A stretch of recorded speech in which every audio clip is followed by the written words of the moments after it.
그 두 간사님 사이에 협의돼서 이렇게 나온 거 유감입니다. 우리가 직무유기한 거 아닌가 이런 내부 반성이 필요하다고 봅니다.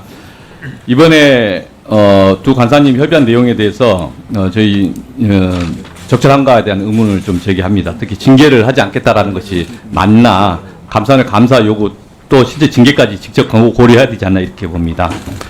역대급 세수 결손이 발생했습니다. 56.4조, 그리고 국가 채무가 59.4조 증가했습니다. 건전성도 확보 못하고.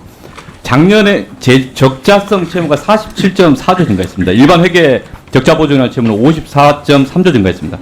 상식적이지 않습니다. 이 50조 이상의 돈이 왔다 갔다 했으면 국회와 정부가 협의하고 추경 등을 대안을 찾았어야 됩니다. 그렇지 않았습니다. 그래서 제가 지적했던 건 첫 번째, 국민과 국회를 속이는 기재부 반성해야 된다. 징계하지 않으면 방법이 뭐냐 이런 겁니다. 엉터리 세수주기 했지 않습니까? 누가 책임지는 겁니까? 이 세수 오차가 최근 3년간 10% 이상이고, 그리고 2022년 2월 세수 오차 개선을 위한 대책을 기재부가 발표했습니다. 근데 그 이후에 기재부 스스로 그해 11월에 오늘 여기 간사간의 협의도 나왔지만은 재축에 보고한다고 그 당시에 이야기했습니다. 안 했습니다. 계속 반복되고 국회를 속이고 있는 겁니다.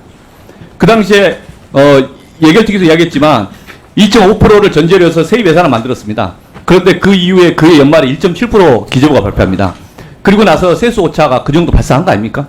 그러면 왜 국회에서 심의 과정에서는 안 했냐?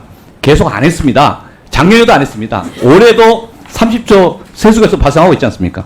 누가 책임지는 겁니까 도대체? 두 번째, 일단 예산이 통과되면은 기재부가 마음대로 해도 되는 겁니까? 정부 기재부가 일방적으로 예산 불용하고 기금 돌려막기 하면 우리가 잘했는데 뭐 어쩔 거냐 그런 태도인 겁니까? 의회가 승인한 예산 범위 내에서도 뭔가 문제가 있으면 사후에 의회 지적할 수 있는 겁니다. 적절했냐 안 했냐 징계를 요구하는 것이 아니지만 앞으로 그러지 말자. 그런데 국회가 정부에게 적자성 채무 50조 증가할 권한을 줬습니까? 국채 50조 정도 증가한 효과가 있는데 이것에 대해서 예정처가 계속 질의를 했지 않습니까? 이게 야당이 정쟁적으로 할 게 아니라 여러 군데에서 연구기관 이야기해서 좀 특히 이상하다. 그리고 과거에 국회에서 또 2014년도 그렇고 몇 가지 시정 요구를 했었습니다. 시정 요구를 몇 건 한 사례를 이번에 작년에 또 했지 않습니까? 국회에서 백날 시정 요구를 했죠. 뭐합니까? 기재부 다 무시하는데. 그러면 징계해야죠. 바꿔야죠.